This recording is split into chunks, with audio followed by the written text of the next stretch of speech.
Welcome to Republic Open Mic, and I am Rakshita Misra with you, viewers, and we are bringing you another very exciting and insightful conversation on this podcast. And today we have our very special guest. We have Major Samar Pal Toor in the Republic studios, and a very warm welcome to you. And as you must be watching him, we've have a lot of insights with Major Toor, from Operation Sindoor to different geopolitical affairs. He's an expert on all of that, and he's served the forces for 11 long years. He's currently the Director of Zulu Defence, and he has been an Infantry Combat veteran as well, and he has experience on foreign soil as well. We'll talk about his life and different current affairs and many questions that all of you would be wanting to be answered. So thank you so much, Major Toor. Thank you, Rakshita. And so there are a lot of hot topics. We'll go one by one, but the currently most trending and I think the hottest topic today when it comes to strategic affairs and defense in India is Atmanirbhar Bharat. I think everybody from our political leadership to the defense leadership, the military leadership, and also even the citizens today are talking about Make in India, self-reliance, Atmanirbhar Bharat. And there has been a lot of realigning in terms of the global strategic affairs. We've seen realignment of different relationships. What's happening with America and India is something that is actually, I think, changing a lot of things. The latest one is the talent tariff that has been imposed by Trump, the H1B visa fee that has been hiked. There has been a lot of criticism, of course, but it's being called the end of the American dream. But we have our Prime Minister and other leaders also calling it a great opportunity, including the industry leaders also calling it so, sir. How do you see this develop? I see, Rakshita, it's always said that when one certain door closes, there are multiple opportunities which open up as well. So keeping this in mind, I think the value of the human brain is so much that with immediate effect, one of the ministers of Germany has given an open statement, giving an open invitation to all those who are affected with H1B visa. And Germany, mind you, is the actual initiation point during World War II, because of which it gave a platform for NASA, which is now the leading aerospace organization for the United States. And imagine that if the Germany as a country is the first country to call out and take this opportunity, I certainly feel it will be a blunder if we do not make use of this opportunity. The government and the senior ministers should consult their chambers of commerce, and they should come up with a mechanism which will facilitate H1B visa affected individuals, and we must get them back to India, because you see, I think this is one of the indicators and signs for the rise of India. And that will only happen when our people are going to come back to our motherland and are going to, take India to the heights. So I somewhat correlate it with the people of Israel, because after World War II, they said to create one Israel, all the people of Israel should, congregate and come together at Israel. So that is what I appeal to all the youth and of all ages who've been affected by H1B visa, that it is time that you come back to your motherland, because now is the time when you are actually needed by this nation, which is actually being countered for being progressive and for having that foremindedness, that futuristic vision has become so imminent and strong that other developed countries are seeing us as a imminent competitor, and probably a competitor who is going to overtake them in terms of success.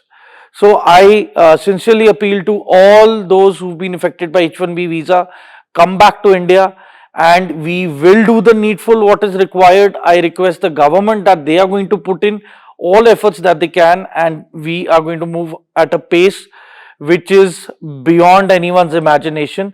And I have all the confidence that yes, they will come back to India, and it is time, we level up our pace of development and, take our technology to higher heights. Yeah, and in fact, talking about, there's a lot of talk about push for self-reliance in defense, and we've seen so much of, there's a push for indigenous weapons. We've seen our military leadership talking about this time, like especially after Operation Sindoor.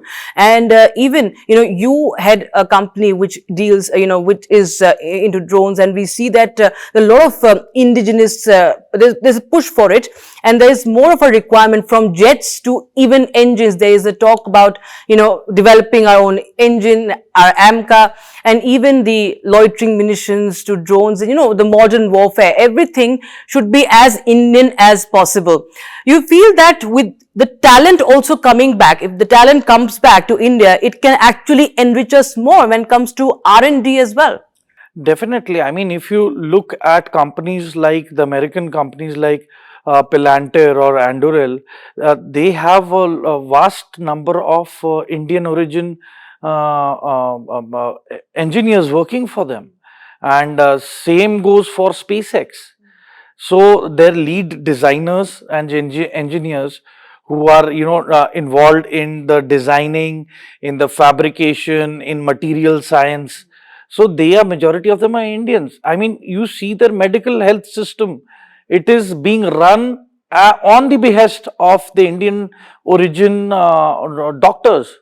So that is what I'm saying. And as far as indigenization is concerned, Rakshita, you see, the perfect example I would want to give to the world is DRDO. So DRDO has, actually become so inspiring for the youth of today that, I've interacted with the officials of DRDO and young scientists and the senior directors of all the labs who were present. So recently when I delivered a talk, I felt I took so much pride that, I have been invited by an organization which is the epitome of shaping up the defensive mechanism, and which also, helped in the offensive part. I mean, you see the Akash missile, it's done wonders. It probably shot down almost 95% and beyond. All the PL-15s were shot down by the Akash missiles, and the kind of direct energy weapons that they are coming up with, and the Suraksha Kavach. Now see, DRDO is leveled up in such a way that I am sure that they are planning things which definitely I cannot discuss in the public, but whatever that I am aware of, it's another level altogether. And it is something which probably all our adversaries would not even fathom that what our plans are and everything. And you see, the best part is approach has changed with the present government. We are getting involved in technology information sharing amongst each other, so that trust has increased, that faith is increased, that teamwork and cohesiveness has increased. And at the end, whatever projects that DRDO has taken up with private firms has, materialized and come out as a winner. And that we were able to see in the form of Sindoor. Yeah. And the best part is that initially there used to be a very apprehensive approach, very closed approach, and everyone was very organization centric. That even if they wanted to share some data regarding something or technology, there were very big hurdles and protocols. Not that they are not present now, but they have been digitalized. They've become more smooth and quick in terms of the interaction process and helping one another out. So I'm sure that DRDO is like an amazing organization, and whatever projects that they are doing in terms of their missile development programs and in terms of their drone integration into the forces. So I am, in fact, the H1B aspirants, I mean, the best option right now is that whoever is actually being rejected in terms of H1B visa or who's not able to afford it, so government should have a mechanism that they should actually divert these students, and these aspirants and these employees who are up for the H1B visa, they should be given an option to join these organizations. I mean, students who are going for SAT or they are preparing for GMAT, I mean, they should be counseled and a blueprint be made that the Indian brains be safeguarded, protected and kept in India itself, so that we can, yes. So in fact, it should be brain gain now, because brain drain, I mean, the biggest victim of brain drain has been Punjab. I mean, I feel so sad that 90% of the youth all have gone abroad. And in Punjab now, you see, most of the population is very elderly. And I mean, it's a difficult situation at times when you see the population and the demographic statistics. So I certainly feel that Indians now should come back and help the country level up and progress with it, and we take it to higher heights.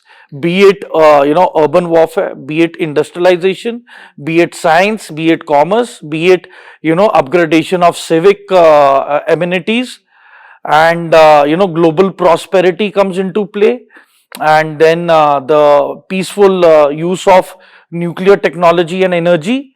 So I think industrialization has to now be upgraded in terms of technicality and advancement. Right.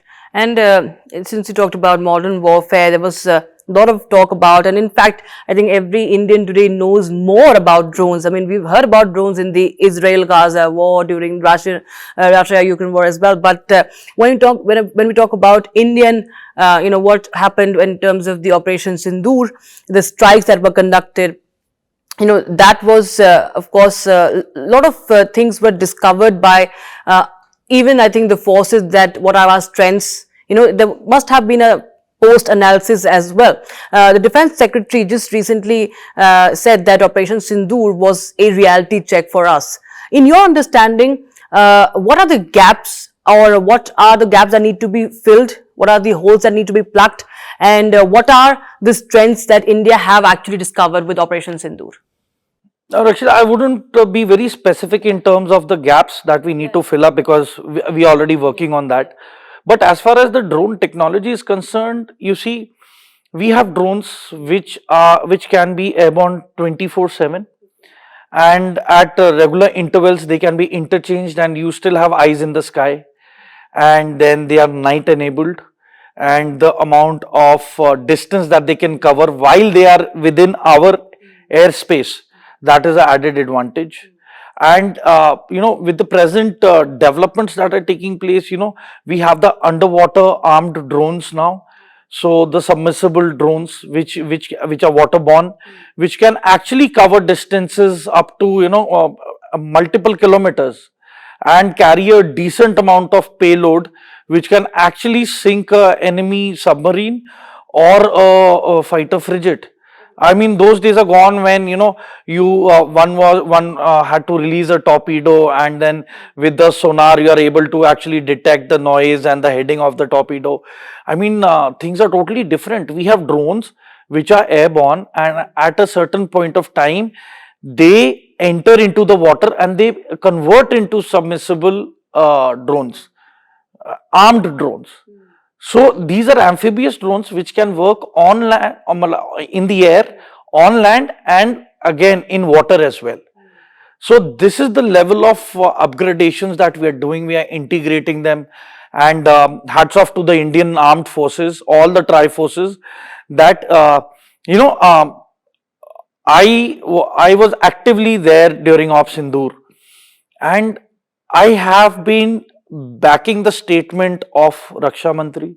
I've been backing the statement of our army chiefs that Agniveer has always been an advantage, and the public and everyone was against it.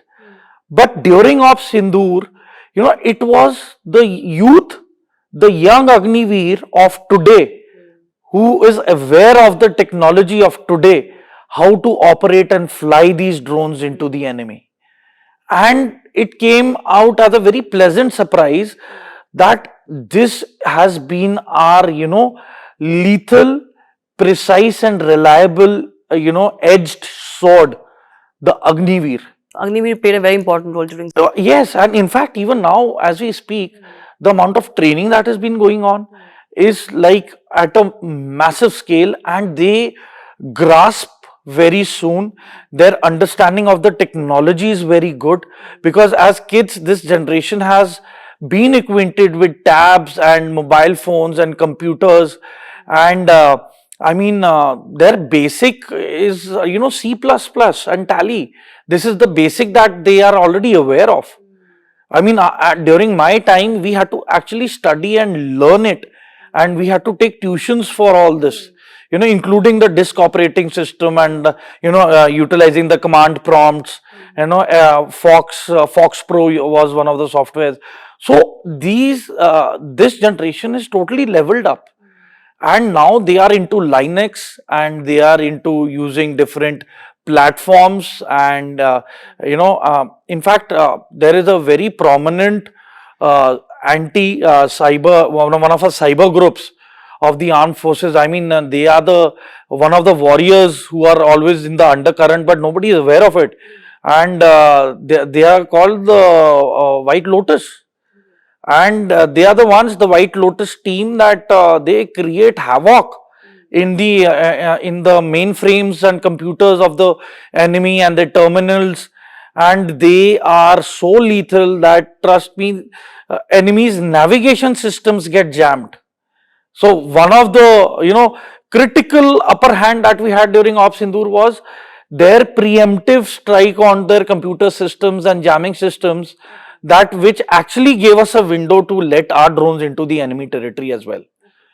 So that happened. Yes, okay. This happened. And cyber warfare. Yes, cyber warfare, because you see, cyber is always on. Cyber warfare, there is like no pause in it, whether it's peacetime or no hot war scenario, or so even if there is anything, it's 24/7 continuous. There is no respite for it.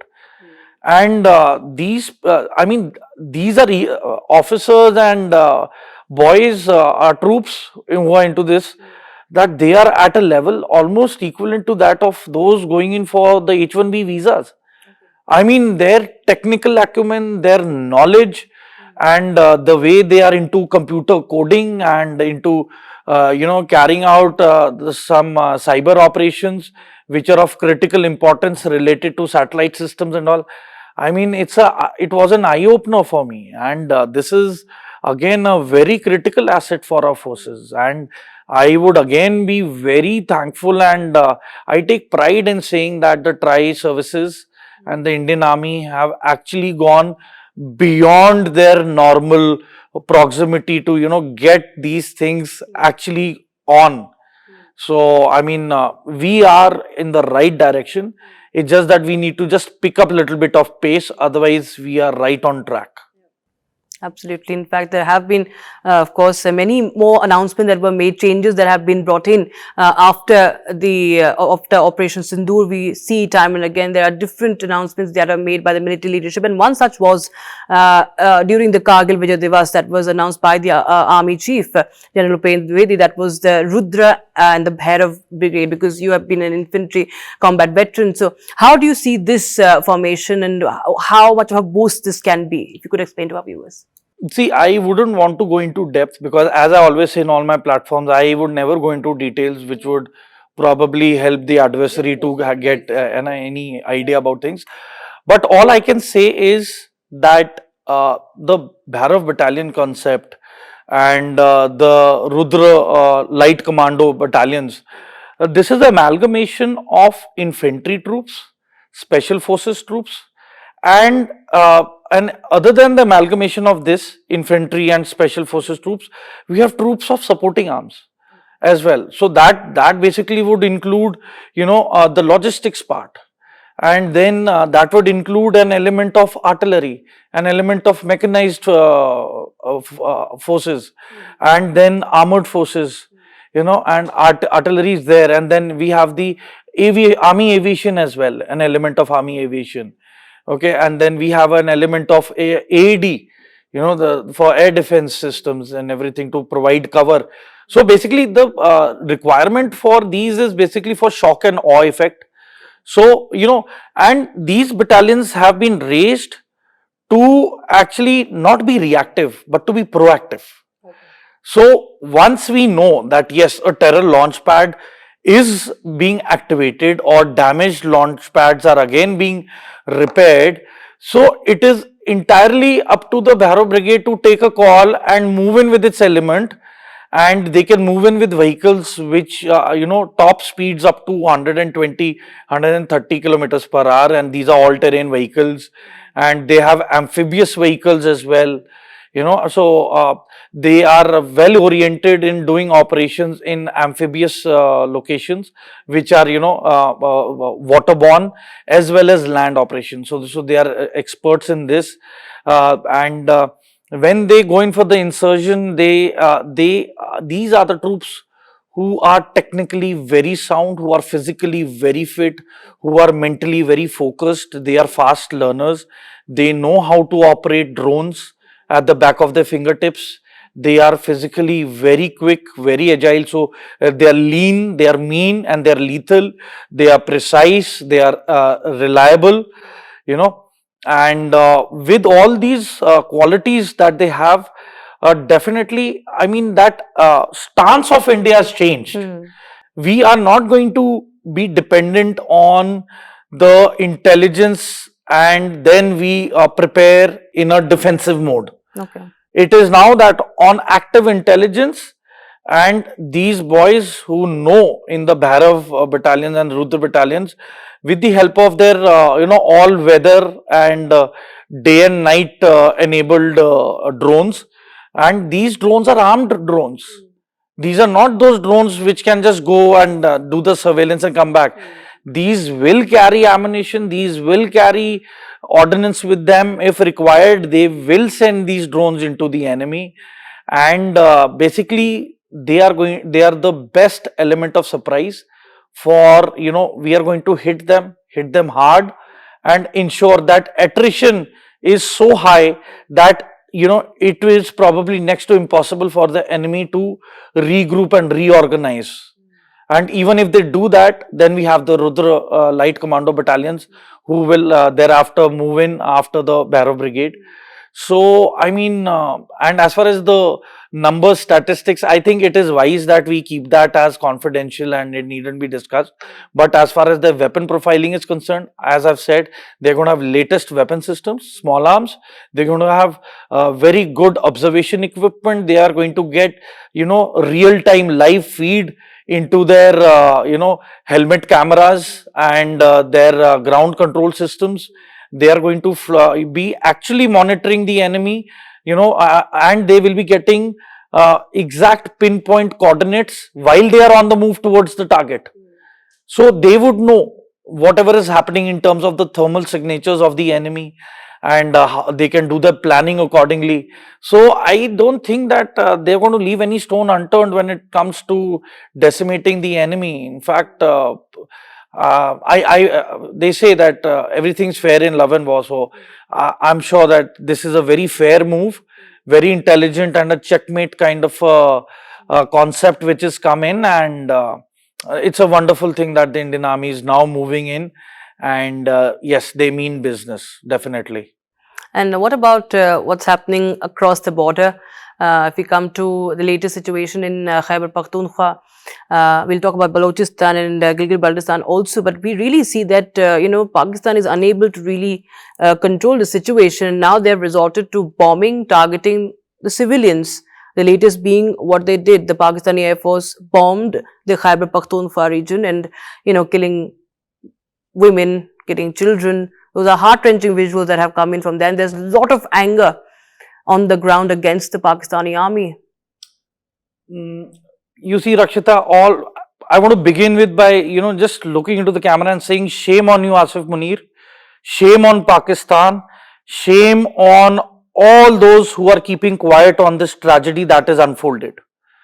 it is a gross violation. And let me tell you, Asif Munir was the one who gave a comment कि हम इनकी नस्ल बदल देंगे.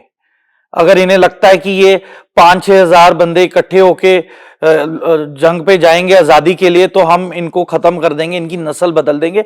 And Asif Munir himself has accepted by giving the statement that they are into ethnic cleansing.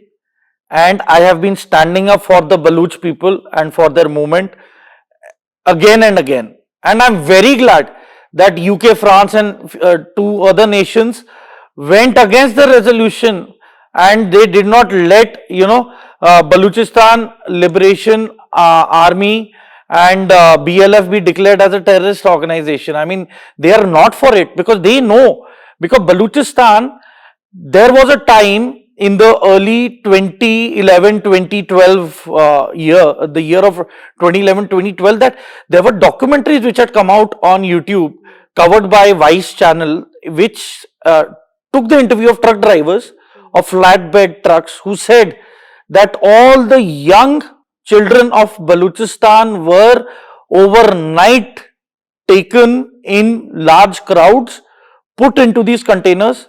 They were taken to a deserted patch in Baluchistan, and they did not even open the containers. They were gunned down by the Pakistan military while they were locked up in these containers. Despite the screams of those who were still alive, they dug up the ground and they buried these containers into the ground, filled with Baluch kids. There have been, unearthing of mass graves of Baluch children. And this is exactly what is going to happen with the Pashtuns. This is exactly a blueprint. How can you bomb a village which has only children and women? I mean, this is not a kind of a war. It's a systematic ethnic cleansing. They are already doing it with the Baluch people. Now they are doing it with the Pashtun people. And let me tell the people of Gilgit and Baltistan, the people of Pakistan occupied Jammu Kashmir, POJK, कि if you do not raise your voice, if you keep quiet on the atrocities which the Pakistan army is committing right now against human rights, you will be next. And I give you in writing, take my word for it. And till you don't speak up, they are bound to get you all. What really is behind this? What's really happening? Because we've seen, especially, there has been a lot of, the protests have increased in Balochistan as well. Latest, we had Gilgit-Baltistan also up in arms against the Pakistan government because of the increased taxation. Now, latest is KPK. And this is happening after 2 trips to United States of Asif Munir. The Pakistan establishment, which is running Pakistan right now. I mean, I think it's one of the most smoothest coups which have been undeclared and has been done in the most quietest of manner. That, Shehbaz Sharif has no say in decision making. It is Asif Munir. Any foreign visit, first day, Asif Munir will not be seen with Shehbaz Sharif. He will be seen on the next day. So these are the moves which are behind the doors, and they have betrayed the Chinese. The Chinese have pulled out from many projects along CPEC, and China knows that they have been betrayed and double played by Pakistan and ISI. And now ISI is gone to bed with them, the CIA and the Americans. Okay. And one of the major reasons why this has happened is, after the failure of PL-15, when the stocks nosedived of the Chinese ammunition companies because of the pathetic performance put up by the Pakistan incompetent forces, I think that has taken a hit overall. And but you see the repercussions, the geopolitics which is unfolding, I mean, they are moving their nuclear arsenal, some of it, into Saudi Arabia, just in case if there is a strike by India on Pakistan and they lose out on their nuclear arsenal and sites. Because you see, during Operation Sindoor, when the Kirana Hills and all took place, they were handicapped. because all their entry exits to these nuclear facilities which were underground were totally blocked. Nothing could move in, nothing could come out. And then the series of earthquakes that took place on the Richter scale, they were at least minimum 4 to 4.5 on the Richter scale. So these are telltale signs that yes, something has gone wrong, and probably after many years it will be some CIA official coming out and giving a statement. And I think as a lesson learned, out of desperation, they have moved these assets, they are moving their nuclear assets into Saudi Arabia. But this is, I mean, Saudi Arabia should read between the lines and be mature enough not to accommodate this rogue nation on whose soil Osama bin Laden was killed. And Osama bin Laden has killed many Wahhabi Muslims in Saudi Arabia as well. And now that, with the geopolitics unfolding and Iran and the Houthis, their outlook towards this move by Pakistan with Saudi Arabia, I do not know how the outcome is going to be. Where many are saying that there could be a coalition, a Gulf country coalition. Islamic NATO. Yes, the Islamic NATO. So this is very worrying that in case, I mean, it will be firstly groundbreaking with the thought that Shia and Sunni have come together, for the cause of Gaza and Palestine. And with the amount of tanks which have moved at the border of Egypt in the Sinai desert, definitely they're not moving it there just to grease the tracks and, pass time. And the amount of tanks that have been moved by the Egyptian army are very worrying. It's a very worrying action which has been taken place, because even if the refugees from Palestine move in from the Rafah checkpoints into Egypt, I mean, why do you need tanks for? Because the population is unarmed. Yes, Hamas is taking them as the human shields. Hamas has been executing the Palestinian people who are going against Hamas out of desperation, because they are not able to get access to food and the relief materials. And whoever is speaking against Hamas, they are publicly executing them in front of the masses to instill fear. So it will be best that Israel has a mechanism in which they evacuate the unarmed women and children out of these warring pockets, and then they counter only Hamas. I mean, there has to be some mechanism where you have to filter out women and children from this conflict first.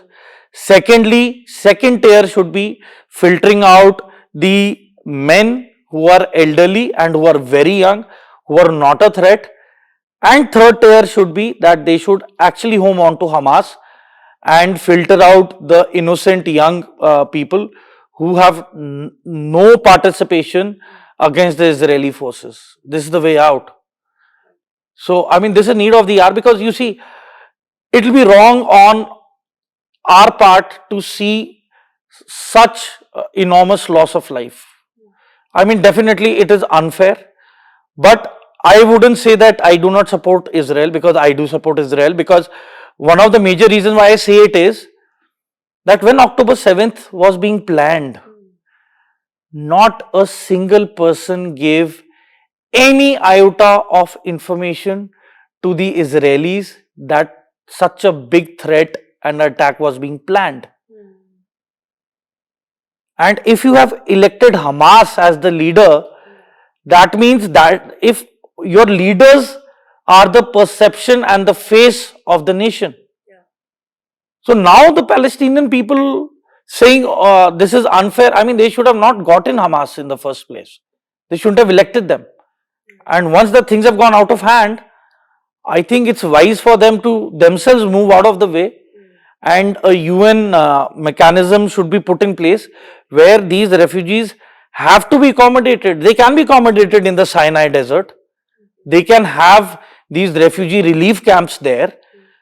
And what troubles me is they talk about the coalition of these Islamic nations, but Egypt is not willing to help. Jordan is not willing to help. Right. I mean, and even in Yemen, there are a lot of internal conflicts going on in North Yemen and South Yemen. That the Houthis are basically dominating the south of Yemen. North of Yemen are not supporting Houthis. And let me tell the audience one thing, that the 25,000 Pakistani troops that they're saying have been sent to Saudi Arabia is mainly to safeguard Mecca and Medina during the time of conflict, because that is where the royal family stronghold is. Right. And the refineries are already being guarded by the Americans and the Saudi forces. Yes. So why would they, because you see, people are getting blinded that they do not realize that Yemen and Saudi have already had a ceasefire pact. And Yemen has not done anything against Saudi Arabia till date. So whatever this nuclear arsenal, in fact, I even find it illogical for Pakistan to shift any of its nuclear arsenal, because it can be, delivered from the Pakistan soil itself towards wherever they want to use it. But mind you, I am telling you, this is a long-term plan. They are going to shift the nuclear arsenal into Saudi Arabia as a backup stockpile. They are going to be guarded by these Pakistani troops. And I certainly feel that if any misadventure by Pakistan against Israel, India is definitely not going to keep quiet. We will also make a move, because I mean, the people of Israel have suffered a lot. There has been, a lot of injustice, and the way the ancestors of all our Israeli brothers and sisters have suffered at the hands of the World War II, and now at the hands of terrorism, I felt bad that, few Holocaust victims, elderly people, were also, massacred on October 7th by the Hamas. So I feel life has been unfair, and we will stand by Israel till our end. We are not going to abandon them. At the same time, if Hamas wants peace, it should stop all its operations against the Israelis. Because Israelis are not going in and butchering or killing the people of Palestine. It is the Hamas which is executing and killing the Israeli soldiers, and then they go and hide amongst the crowds in the refugee camps. What do you expect? The body count to keep rising. There will be no end to this conflict. So it is time for the people of Palestine who are in Gaza to rise up against Hamas, to raise their voices, and I'm definitely confident that there will be help, there will be a rescue mechanism, and we will, segregate Hamas from the, activities that it has been doing. The main initiation of the genocide has been Hamas. Yeah. And I think the whole world should come together and not mince words when it comes to no Rakshita, duplicity. Lebanon is understood. Lebanese army is disarming Hezbollah. Iran should also realize, we've got good, decent relations with Iran, but Iran should also realize that fueling all the Shia factions, like who created Houthis? Who created Hezbollah? Who sent in Hezbollah into Syria to create chaos? Then who created Hamas? Who's supporting all these factions, Shia factions? It's Iran. So it's time for Iran itself to take a conscious call. And if you feel that yes, you've been suffering a lot, it is because of your own actions. So it is time that these countries act in favor of their people and give up on all forms of conflict. Qatar could have done so much that if you're facilitating a terrorist organization top leadership, you might as well apprehend them and hand it over to the Israelis so that the conflict comes to an end, the leadership of Hamas is over, and then peace comes back. But no.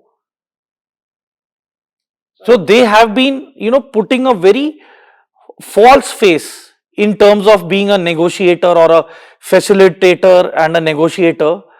But I certainly now believe Qatar has been buying time. Yes. If they want to call it, they should call it a day. Long back, they would have called it a day. Why have they not done it till date? But I think that's why Benjamin Netanyahu just recently said that, we will not refrain from, conducting strikes in a foreign country if need be, because they've also understood that. I mean, look at the attitude of Hamas. You are making a video of an Israeli prisoner, captive, kidnapped Israeli citizen, and you are making the video viral. I mean, that is such a sick and a sadistic mentality that you find this normal by doing this. That is what Hamas is. So I think the patience for Israel is up, and I certainly feel that yes, there should be a two-state solution. I am not denying it, but it should be without Hamas. It should be without anyone who is going to pick up a weapon against Israel. And we have to guarantee the safety of Israel as well. Why is the whole world saying safety, security for Hamas? I mean, Israel's safety and security was violated. They felt vulnerable and threatened. All the elderly who were the past victims of Holocaust were also killed in this massacre. So there was no mercy shown. They put babies into ovens and put the ovens on. They watched the mother see the child die, and then they shot the mother, and the father was already killed quite a while back. So just look at the sadism and how they've been the worst. Animals are better than them. And then Pahalgam attack in the month of January. Who visited Pakistan's terrorist tanzeems and addressed them? It was the Hamas. So I will never ever in my lifetime stop saying that Hamas has to be decimated, Hamas has to be neutralized, it has to be destroyed in the interest of mankind and peace, not only for Israel but for the entire human race, for the whole world. So a lot of talk about geopolitical issues, but before we conclude this, what's been the latest with you, Major Toor? You've been, there is a biopic that also is in the works, and we've heard from, superstars like John also, he's working on it. So what can we really expect on that front? Rakshita, John is an amazing gentleman, thorough gentleman. I mean, in fact, whenever I talk to him, it's as good as I'm talking to a fellow officer, and very professional. And the way they've been going into the script in detail, and it's almost been, I think, approximately 2 years that they've gone into depth, and they've been reading between the lines, and I mean, they're going to do a fabulous job. I think patience always pays, and nobody is rushing into it, because I'm sure that JA Entertainment, John Abraham Entertainment, they are going to give in their best shot in terms of the making of this movie called Malakal. Now, Malakal is going to be based on the 8th Battalion, the Rajputana Rifles. It's a Rajrif unit, and this unit was deployed in 2013 in UN, and where the civil war of South Sudan, broke loose, and there were casualties, fatalities in terms of officers and Jawans, and the way with which 8 Rajrif, went through this war, and what a peacekeeper, and the trauma and the turmoil, and the lowest of humanities is being witnessed by young boys, just 18 or 19 years of age to, going up to almost 42 years of age. I mean, it was not a pleasant experience. It was an amalgamation of something that you see, whatever unfolded in Somalia, like the Black Hawk Down, and somewhat like the movie 13 Hours, The Secret Soldiers of Benghazi. I mean, it was that intense.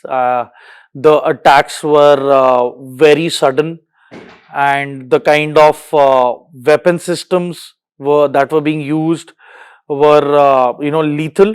The strength of the rebels was in thousands. I wouldn't even say in hundreds.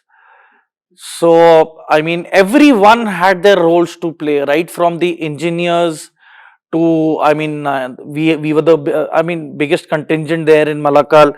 But you see, the fact that when the civil war broke out, I will not take names of the countries because I'm at a public forum and these are our friendly countries, but they actually abandoned the mission and they flew back.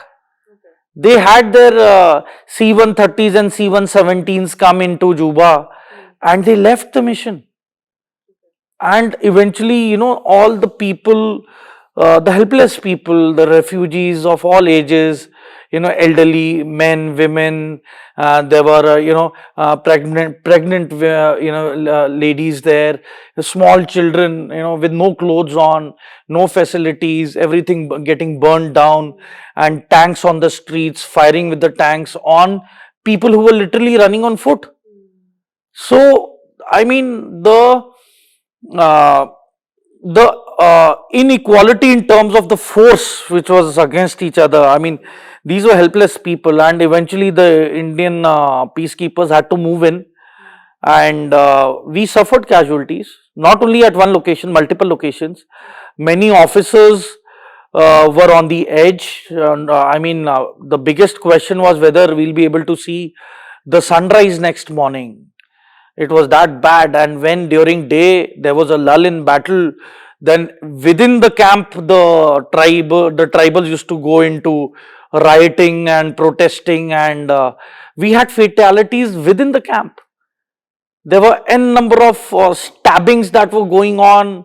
There were at times we found unexploded ordnance in the form of hand grenades, which were found at in the other camp. So there were the Dinkas and the Nuers, and the conflict was, I mean, it was unforgiving. I mean, probably the images would haunt all of us, my Palton and myself itself included. And whatever said and done, Rakshita, the medals or the commendation and everything, but the imprint of loss of life, and how low humanity went at that location, with every soldier and officer knowing there is no backup. I mean, back of our mind, we knew that if something goes wrong, uh, this is it. I mean, we would not see the light of day. But, as warriors, that is what kept us going, because we were prepared for the unknown. That is what the Indian Army is all about. That, we are ready to tread in the dark, and we are not worried about the consequences to us. But what is more critical is the protection and safeguarding of our citizens, safeguarding humanity, putting up the perfect example for, a force which is capable of protecting democracy and is, exemplary, organization for the youth of tomorrow. So I take immense pride in terms of our tri-forces, and the kind of sacrifices that we make. I mean, you miss out on being with your family, you miss out on their birthdays, you miss out on the anniversaries. I mean, you miss out on the festivities, all kind of celebrations. There are places, there was a time when there were places like when I got commissioned, my first place was Siachen Glacier. So where I was, there was no connectivity. There were no mobiles. So, I mean, those were the conditions, and I'm glad that now that, we have these satellite communication systems and the satellite phones which we have. So, the connectivity is no more a distant dream, it's happening. Everybody, I mean, we've leveled up in terms of our weapons inventory, in terms of our technology, be it, software or hardware. And men, material, equipment, they are all leveled up, and we are ready to take on the world. Well, that's good, and I'm sure that in the movie that the story will be encapsulated, and the contribution of Indian Armed Forces will be very rightly highlighted, because it's important that we all know that there are things that go beyond the headlines also that should be every citizen should be aware of, and I think proud about it. It's a really insightful conversation. Thank you so much, Major Samar Pal Toor, for once again joining us on Republic's Open Mic. Thank you, Rakshita. Jai Hind.